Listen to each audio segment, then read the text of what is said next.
यह एक कहानी है जब एक आदमी अपने दोस्तों के साथ रेगिस्तान में कैंपिंग के लिए जाता है। एक शाम वह अकेले टहलने का फैसला करता है। वह चलता रहता है, बिना रुके बस चलता ही जाता है। रात बीत जाती है, सूरज उगाता है, लेकिन वह अब भी चल रहा होता है। तभी एक आदमी उसके पास आता है और कहता है, सर, आप गलत दिशा में जा रहे हैं। वहाँ कोई आश्रय नहीं है, अगर आप उधर गए तो अच्छा नहीं होगा। वह जवाब देता है, धन्यवाद धन्यवाद धन्यवाद, लेकिन फिर भी वह चलता ही जाता है।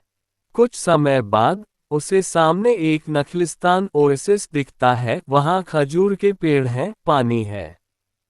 प्यास से बेहाल होकर वह दौड़ने लगता है, लेकिन वह वहां पहुंच ही नहीं पाता।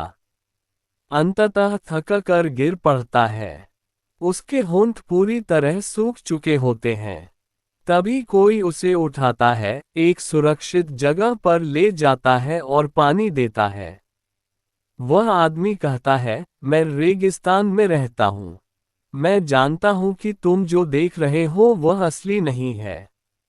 ये सिर्फ एक मृगतृष्णा मिराज है। हम जो यहाँ रहते हैं जानते हैं कि यह सब एक भ्रम है। वापस चलो। पर वह फिर भी अपनी राह पकड़ लेता है। कुछ समय बाद फिर वही दृश्य। इस बार उसके सिर पर रुमाल बंधा होता है। उसे फिर से पानी दिखता है और वह फिर दौड़ने लगता है। दौड़ता रहता है, लेकिन पानी पास नहीं आता। वह फिर गिर जाता है, मौत के करीब पहुंच जाता है।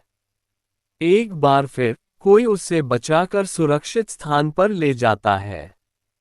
जब वह ठीक होता है तो एक आदमी उससे कहता है, मैं काफी देर से तुम्हें देख रहा हूं। तुम गलत दिशा में जा रहे हो। वहां कुछ भी नहीं है, सिर्फ मौत। यह पानी जो तुम देख रहे हो वह असली नहीं है। सारे यात्री और रेगिस्तान में रहने वाले लोग इसे जानते हैं। तुम इस भ्रम में मत फंसो, वापस चलो। पर वह फिर भी आगे बढ़ जाता है। सुबह होती है और वह फिर से वही दृश्य देखता है। इस बार उसे कुछ लोग पानी में नहाते हुए दिखते हैं। वह फिर दौड़ने लगता है, लेकिन इस बार कोई उसे बचाने नहीं आता। जब उसे कोई उठाता है तो चारों ओर सिर्फ सूखी हड्डियां बिखरी पड़ी होती हैं। वह आदमी उससे कहता है, इधर देखो। ये सब तुम्हारे पूर्वजों की हड्डियां हैं। वे भी वही देख रहे थे जो तुम देख रहे हो, लेकिन उन्हें बचाने कोई नहीं आया। अब वे सिर्फ गिद्धों का भोजन बन चुके हैं। ये सब एक भ्रम है। सभी यात्री और रेगिस्तान के लोग इसे जानते हैं। आगे मत जाओ, वरना तुम भी खो जाओगे। इस बार वह व्यक्ति सच में सुनता है। वह कहता है, यह असली नहीं है, लेकिन यह ऐसा क्यों दिखता है? उस आदमी ने जवाब दिया, मैं इसे समझा नहीं सकता, पर जो लोग रेगिस्तान में रहते हैं वे इसे जानते हैं। हम वहां पानी की तलाश में नहीं जाते, हम अपना पानी साथ लेकर चलते हैं। अब वह व्यक्ति वास्तव में समझ जाता है। वह कहता है, धन्यवाद धन्यवाद। पहले मैं बहुत जिद्दी था, मैंने सुना नहीं, लेकिन अब समझ गया हूँ। इसके बाद जब वह कभी रेगिस्तान में चलता है और वही दृश्य देखता है, तो वह उसके पीछे भागता नहीं। वह जानता है कि यह वही भ्रम है। इसी तरह हमारे मन में भी विचार आते हैं। वे वास्तविक लगते हैं और हमें लगता है कि अगर हम उन्हें सुलझा लें तो सब कुछ ठीक हो जाएगा।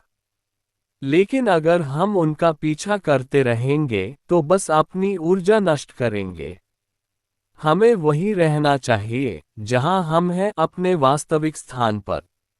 धीरे धीरे हम महसूस करेंगे कि विचार अब भी आते हैं, लेकिन हम उन्हें कोई ध्यान नहीं देंगे। और कुछ समय बाद वे खुद ही गायब हो जाते हैं, मानो वे कभी थे ही नहीं।